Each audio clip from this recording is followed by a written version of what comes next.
اور سورہ صف میں اللہ تعالیٰ صحابہ کی تعریف میں فرماتا ہے ان اللہ یحب الذین یقاتلون فی سبیلہ صفا کأنہم بنیان مرصوص، بے شک اللہ اس جماعت سے بہت محبت کرتا ہے کہ جب وہ اللہ کی راہ میں لڑنے کے لیے صفیں لگاتے ہیں تو ایسے مضبوط کھڑے ہوتے ہیں جیسے سیسا پلائی ہوئی دیوار۔ صف کے نام سے پوری سورہ ہے، یہی صفیں ہیں۔ وہ صحابہ کی صفیں کیسی تھی جن کا ذکر قرآن میں آیا۔ ہاں میرے عزیزوں، ان کو چیر کر کے کوئی جا نہیں سکتا تھا، اتنی مضبوط صفیں ہوتی تھیں۔ آپ اندازہ کرو حضرت عمر فاروق رضی اللہ تعالیٰ عنہ کی شہادت جو ہوئی ہے نا، وہ مسجد نبوی میں ہوئی۔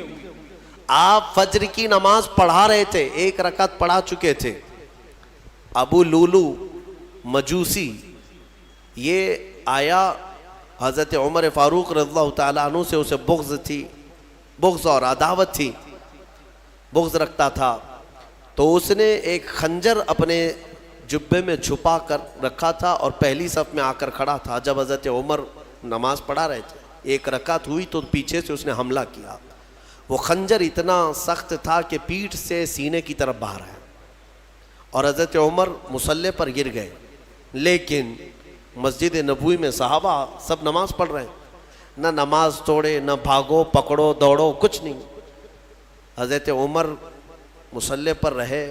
حضرت عبد الرحمن بن عوف جو پیچھے کھڑے تھے آگے بڑھ گئے اور ایک رکعت آپ نے پڑھائی، کسی نے نماز توڑی نہیں۔ وقت کا خلیفہ زخمی ہوا ہے لیکن صحابہ کی نماز ٹوٹی نہیں۔ آگے بڑھ کر کے حضرت عبد الرحمن بن عوف نے ایک رکعت اور جو بچی تھی کمپلیٹ کروائی۔ سلام پھیرنے کے بعد ارے قاتل جس نے خنجر مارا ابو لولو، سارے صحابہ نماز میں ہیں، وہ تو کب کے بھاگ جاتا، لیکن وہ پہلی صف کو بھی کراس نہیں کر سکا۔ نماز کی پوری حالت ہونے تک صحابہ کی وہ بھاگنے کی ہر ممکن کوشش کرتا رہا، لیکن کسی صحابی کی صف توڑ نہیں سکا۔ وہ کیسی صف بناتے ہوں گے؟ یہ صف اتنی مضبوط کہ وہ قاتل ان صحابہ کے بیچ سے صفوں کو چیر کے جا نہیں سکا۔ اور اللہ نے یوں ہی نہیں فرمایا کأنہم بنیان مرصوص، وہ ایسے صف لگاتے ہیں جیسے سیسا پلائی ہوئی دیوار ہے، کوئی ان کو کراس کر کے جا نہیں سکتا تھا۔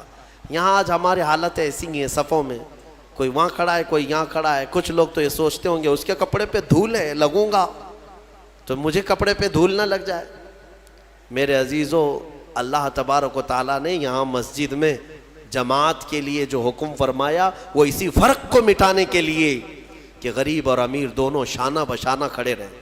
صف میں اس بات کا ہمیشہ اہتمام کرو کہ تمہارا کندھا بازو والے کے کندھے سے لگ جائے، کندھا، یہاں تک کہ حضور پاک صلی اللہ تعالیٰ علیہ وسلم ہر نماز میں رکعت باندھنے سے پہلے حضور یہ اعلان کرتے تھے استقیموا واستووا واعتدلوا، لوگوں سیدھے ہو جاؤ، صف برابر کر لو، ٹھیک ٹھیک کھڑے ہو جاؤ، وسدوا الخلل، تھوڑی سی بھی اگر جگہ باقی ہے تو پوری کر لو، اس کے بعد اللہ اکبر کہتے تھے۔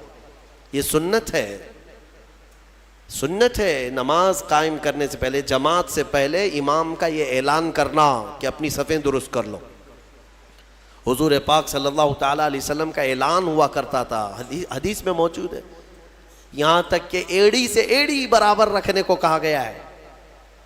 یعنی ہو سکتا ہے کسی کا پنجہ لمبا ہے، کسی کا چھوٹا ہے، اس کے لیے کہا گیا ہے صف لگانے کے وقت کس چیز کا خیال کرنا چاہیے؟ ایڑی سے ایڑی برابر، سامنے کے پنجوں کو نہ دیکھو۔ ایڑی کی ہڈی، تمہاری ایڑی کی ہڈی بازو والے کی ایڑی کی ہڈی کے برابر لگتی جائے، یہ الصاق ہے۔ میرے عزیزو، اس کا اہتمام آج کہاں کرتے ہیں؟ اور حدیث میں یہ بھی ملا کہ جس نے صف کو توڑا اللہ اسے توڑ دے گا۔ صف کو کاٹنا گناہ ہے۔ ہاں اگر اتنی جگہ خالی رہ گئی کہ ایک آدمی آ سکتا ہے اور نہیں بھرا آپ نے صف، تو دونوں گنہگار ہیں، دونوں ادھر والے ادھر والے، اور پیچھے کی صف والا بھی گنہگار ہے کہ آگے اس نے جگہ دیکھا اور پھر بڑھ کر کے صف کو مکمل نہیں کیا، وہ بھی گنہگار ہے۔ اگر آگے کی صف میں جگہ خالی نظر آئی تو پیچھے والے کے لیے حکم ہے کہ وہ آگے آ جائے، صف کو پوری کرے، اور جتنی صفیں پیچھے جائیں گی سب آگے آگے آتے ہوئے وہ صفوں کو پوری کرتے جائیں۔ یہ اسلامی نظام ہے میرے عزیز۔ میں آپ کو اس صف کے متعلق ایک اچھی بات بتا کر اپنی گفتگو کو سمیٹتا ہوں۔ توجہ، ایک بڑے اسلامی اسکالر ہیں، انہوں نے ایک مغرب زدہ شخص ہے یورپ کا یا امریکہ کا، اس سے پوچھا کہ آپ کی جو ویل ٹرینڈ فوج ہے، سولجرز ہیں، امریکہ کی ہے، دنیا کی سب سے مضبوط فوج مانی جاتی ہے، آپ کے 10,000 فوج کو اگر میدان میں جمع کرنے کی بات آئی تو کتنی دیر لگے گی آپ کو ان فوجیوں کو ترتیب میں لانے کے لیے جو ٹرینڈ ہے؟ تو اس نے کہا کہ ہم کو 10,000 فوج کو لانے کے لیے جو سب سے سپر فاسٹ کنٹری ہے اس کی بات کر رہا ہوں، انہوں نے کہا 4-5 گھنٹے لگ سکتے ہیں، 3 گھنٹے لگ سکتے ہیں، اتنی فوج 10,000 فوج کو ترتیب دینے کے لیے۔ اور پھر الگ الگ کنٹریز کی بات کیے کہ یہاں کی فوج اتنی جلدی کر لے گی، وہاں کی فوج اتنی جلدی کر لے گی، لیکن گھنٹہ بھر سے پہلے تو کوئی بھی ترتیب میں نہیں آئے گی۔ تو اس اسلامی اسکالر نے یہ کہا کہ تمہاری تربیت یافتہ فوج میدان میں صف لگانے پر آئے تو اتنے گھنٹے لگ جاتے ہیں، لیکن ہمارے ہاں بغیر تربیت یافتہ دیہاتوں کے رہنے والے بھی حرم شریف میں 1 لاکھ سے زیادہ کی تعداد میں ہیں۔ امام ادھر اللہ اکبر کہنے کے لیے کھڑا ہوتا ہے، 1 منٹ میں سب کی صفیں درست ہوتی ہیں۔ یہ اسلام کا نظام ہے، یہ اسلام کا نظام۔ مسجدوں میں کوئی صفیں لگانے کے لیے نوکر رکھے جاتے ہیں کہ ادھر آؤ، ادھر صحیح کھڑے ہو جاؤ، ادھر کھڑے ہو جاؤ؟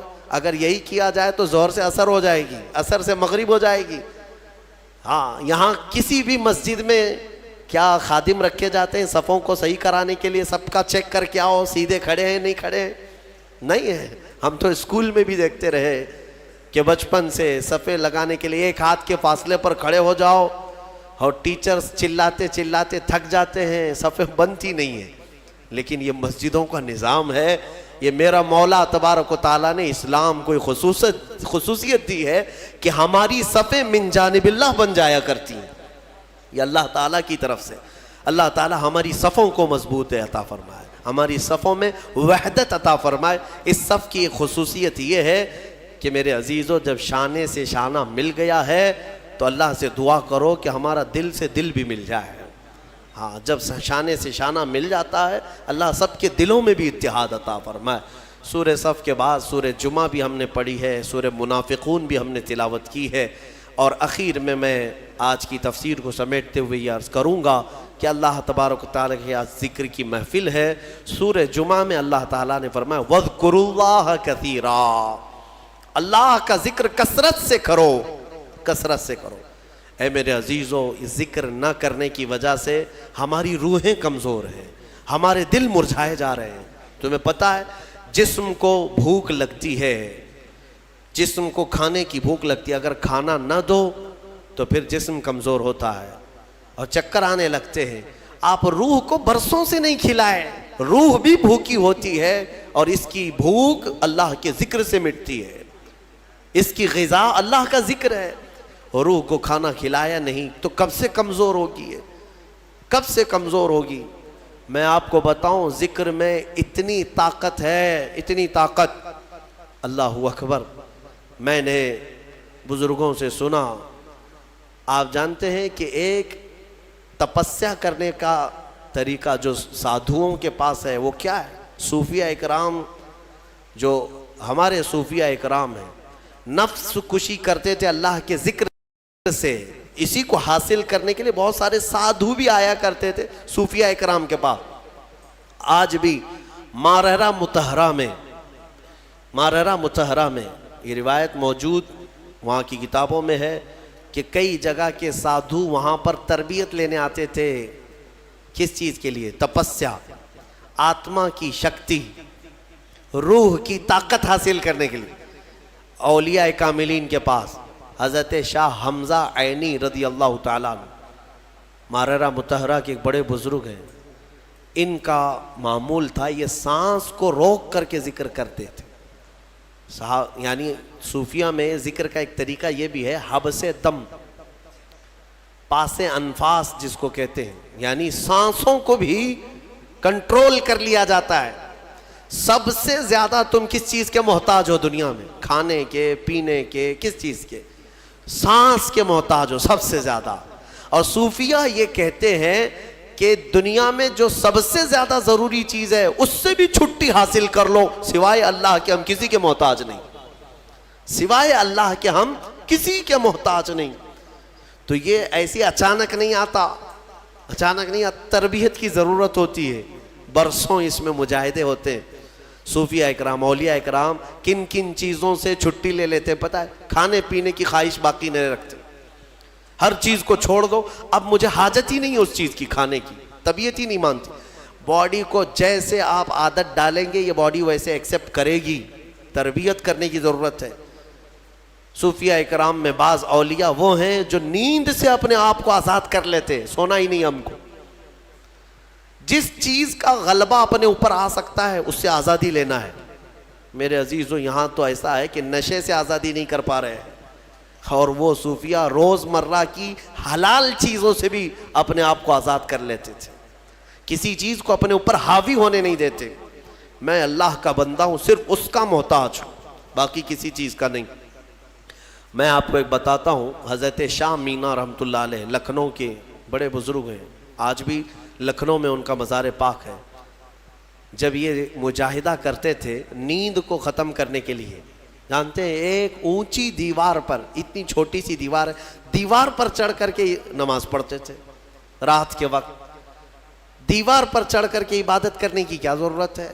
وہ اتنی اونچی دیوار تھی، رکوع کرتے، سجدہ کرتے اور لمبا قیام. اور لوگ ان سے کہتے کہ حضور یہاں عبادت کرے، وہاں کیوں؟ کہتے کہ عبادت کے درمیان اگر اونگ آئے، جھپکی آئے تو پھر میں اپنے جسم کو سزا دینا چاہتا ہوں کہ وہ دیوار سے نیچے گر جائے. جو اللہ کی عبادت میں غفلت کرے گا اس جسم کی سزا یہی ہے کہ وہ دیوار سے نیچے گر جائے. حضرت ابو بکر شبلی ایک مرتبہ ذکر کی مجلس میں رات کے وقت بیٹھے، آنکھوں میں غنودگی آئی، یعنی تھوڑی جھپکی آئی. یہاں تو پورا کئی لوگوں کی نماز ہی نیند میں ہو جاتی ہے. ہاں جمعہ کا خطبہ تو اکثر نیند میں جاتا ہے، بعد میں پتہ چلتا ہے جب جماعت کے لیے امام کھڑے ہو رہے ہوتے ہیں، پورا خطبہ پتہ ہی نہیں. کچھ لوگ تقریر خواب میں سنتے رہتے ہیں اور خطبہ چوتھے آسمان پر پہنچے ہوتے ہیں. میرے عزیز ہو، حضرت ابو بکر شبلی کو ایک بار صرف جھپکی آئی تھی، اس کی وجہ سے انہوں نے کیا کیا جانتے ہیں؟ روز رات کو پھر جب ذکر کی مجلس میں بیٹھتے تھے تو آنکھوں میں نمک کا سرما لگاتے تھے، نمک میں سلائی پھیر کر کے اپنی آنکھوں میں لگا لیتے تھے، جس کی وجہ سے نمک لگا سکو گے آنکھوں میں، نمک کا پاؤڈر لگا سکو گے، جس کی وجہ سے ان کی آنکھوں میں خون آ جاتا تھا. لوگ کہتے ہیں آپ کے مریدین کے حضور کیوں آنکھوں کو اتنا تکلیف دیتے؟ فرماتے ہیں ان آنکھوں کی سزا یہی ہے جو اللہ کے ذکر سے غافل ہوئی تھی. ایک بار جو جھپکی آئی، یہ حاضر کیوں نہیں تھی مجلس میں؟ میرے عزیزو یہ ذکر کے آداب جو ہے صوفیہ اکرام سے سیکھنے کی ضرورت ہے. کبھی کبھار آپ یہ ذکر کی مجلسیں قائم کرو اور پھر دیکھو تمہاری زندگی میں انقلاب نہ آئے تو پھر مجھ سے کہنا. دنیا پھیکی لگنے لگ جائے گی. میں محسوس کیا ہے جن نوجوانوں کو ہم نے ذکر کی عادت ڈالی وہ رات کے 12 بجے بھی اپنی ساری مصروفیات چھوڑ کر، نیند وغیرہ چھوڑ کر، ممبئی جیسے شہر میں رات کے 12 کے بعد ذکر کی مجلس میں آتے تھے تو 400 سے 500 کی تعداد میں وہ پورے جمع ہو جاتے. ان کو کون سی چیز کھینچ لاتی؟ کیا ہم نان کھٹائی دے رہے ہوتے، پیسے دے رہے ہوتے؟ نہیں. جس کو ذکر کی لذت ملتی ہے وہ کھانے سے زیادہ بھوکا ذکر کا ہو جاتا ہے، اسے بھوک لگنے لگتی ہے. عادت ڈال کر کے تو دیکھو اس ذکر کی مجلس کو. میں رہوں نہ رہوں، آپ وقتاً فوقتاً اپنے گھر میں بھی ہفتے میں ایک مرتبہ 10 منٹ کے لیے صحیح اپنی آنکھیں بند کرو اور ذکر کرو اور مولا کے کریم کی بارگاہ میں اپنے آپ کو سپرد کرو کہ مولا میں دنیا سے بھاگ کر تیرے دربار میں آیا ہوں، تو اپنی پناہ میں مجھے رکھ، اور میرے حوالے مجھے 1 منٹ کے لیے بھی مت فرما، میرے نفس کے حوالے مجھے مت فرما۔ یہ دعا کرو، اللہ تعالیٰ تمہارے دلوں کو قویت عطا فرمائے گا۔ الا بذکر اللہ تطمئن القلوب، قرآن کی آیت ہے، مولا فرماتا ہے آگاہ ہو جاؤ، اللہ کے ذکر سے دلوں کو قرار ملتا ہے، دلوں کو سکون ملتا ہے۔ آپ کو میں یہ بات بھی بتاؤں، ایک عالم دین ہے، وہ کہتے ہیں امریکہ کی کسی ایک لیبوریٹری میں ایک ڈاکٹر صاحب نے ان کو، جو کارڈیالوجسٹ تھے، بڑے دل کے امراض کے ماہر، تو انہوں نے لیب میں لے جا کر کے اس مولانا صاحب کو کہا کہ میں آپ کو سناتا ہوں، شاید وہ ریڈیالوجی ہے جس میں جسم کے اندر کے آوازیں بھی سنی جا سکتی ہیں۔ وہاں پر مشین جو ہے، تمہاری پھڑکنے والی نسوں کی آواز بھی آتی ہے اندر، اور دل کے دھڑکنے کی بھی آواز، تمہارے سانس لینے کی بھی آواز کیسی ہے وہ پتہ چلتی ہے۔ وہ مشینیں ان کے پاس موجود ہیں۔ تو وہ ڈاکٹر صاحب جو دکھانے کے لیے گئے تھے، مولانا صاحب سے کہنے لگے کہ ہماری مشینیں جو آواز سناتی ہیں، ہر ایک کی ہم نے ورڈز بنائے ہیں، دل کیا کہتا ہے، یعنی سانس لیتے ہیں تب کیسی آواز آتی ہے، ہر ایک کی ایک ورڈز ہوں گے نا، ورڈز ہوں گے۔ کوے کی زبان سے آواز نکلتی، الفاظ نہیں ہوتے، لیکن آپ سے پوچھیں گے تو آواز کیسی ہوتی ہے تو آپ کہیں گے کائیں کائیں کرتا ہے۔ ہاں، آپ چین چین کیوں نہیں کرتے؟ کوے کی آواز کو کائیں کائیں، مشابہت کی، اس سے ملتی جلتی آواز آپ نکال کے بتائیں گے۔ تو وہ ڈاکٹر صاحب کہنے لگے ہماری مشینوں پر جو دل کے دھڑکنے کی آواز آتی ہے، اس کو ہم نے جو ورڈز دیے ہیں وہ دل کرتا ہے لب لب لب لب لب لب، انہوں نے یہ ورڈز دیے۔ وہ مولوی صاحب نے فرمایا کہ میاں آپ نے آواز تو سنی لیکن حقیقت تک نہیں پہنچے، حقیقت میں دل کی جو آواز ہے وہ رب رب رب رب کہتی ہے۔ یہ جو دھڑکن کی آواز ہے میرے عزیزو، ہمارے دل کو بھی حاجت ہے میرے مولا کی۔ اس کو جب ذکر کی عادت ڈالو گے، ایک وقت ایسا آئے گا، میں آپ کو بتاؤں، سرکار مفتی اعظم ہند شہزادہ اعلیٰ حضرت، ہاں آپ کی عمر 90 سال کے قریب ہو گئی، اور ان کو دیکھی ہوئی آنکھیں آج بھی زندہ ہیں، ان کے مریدین ہیں ابھی بھی موجود ہیں، وہ بوڑھے ہو چکے، لیکن ان کی زندگی ایسی پاکیزہ گزری ہے، تقوی و طہارت کے وہ امام تھے، مفتی اعظم ہند۔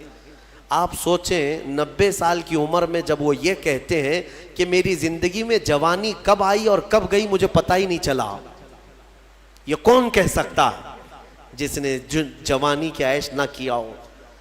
ان کے متعلق ان کے خلیفہ ہیں، وہ فرماتے ہیں کہ اخیر زمانہ ان کا جو نزع کے عالم میں گزرا وہ بھی لمبا گزرا ہے، ہاں یعنی تکلیف بہت شدت کی تھی، تو سوئے رہتے بستر پر، ان کے حجرے میں جو جاتے مرید ہوں یا خلیفہ، کہتے ہیں کہ آپ بستر پر لیٹے رہتے، زبان بند رہتی، لیکن پورے کمرے میں اللہ اللہ اللہ اس طرح کی آواز آتی تھی۔ یہ آواز کہاں سے آتی؟ ان کے خاص خلیفہ ہیں، خادم ہیں، فرماتے ہیں کہ یہ مفتی اعظم ہند کے کراہنے کی جو دل کی آواز ہوتی تھی، زبان نہیں ہلتی تھی لیکن دل سے جو کراہنے کی آواز ہوتی، اسے غور سے کوئی سنتا تو وہ دل سے آواز یہی آتی، اللہ اللہ اللہ۔ میں نے ذکر کی مجلس میں کئی مرتبہ آپ سے یہ کہا ہے کہ اللہ کریم اتنا قادر مطلق ہے کہ جو اس کا ذکر کرنے کی عادت ڈالتا ہے اپنی زندگی میں، جب سب کے دل مر جاتے ہیں مولا ذاکر کا دل زندہ رکھتا ہے۔